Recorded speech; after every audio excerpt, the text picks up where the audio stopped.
আজ রবিবার বড়মশাই বাজার থেকে বেশ খানিকটা কাতলা মাছ নিয়ে এসছে।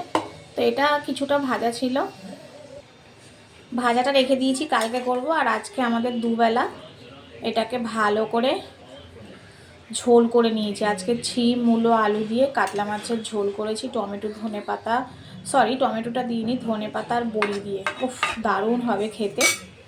এতগুলো কাতলা মাছ এনেছে যে বেশ এতটা ভাজা রাখলাম, মাছের ঝোল করেছি, আপনাদেরকে দেখিয়ে দিলাম।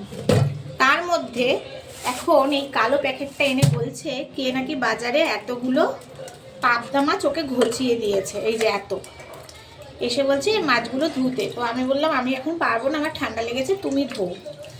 তা বলি তোমাকে বলছি, তোমাকে যখন এতগুলো কাতলা মাছ লোকটা ঘচিয়ে দিল, ওর বউটাকেও তো ঘচিয়ে দিতে পারতো এগুলো ধোয়ার জন্য।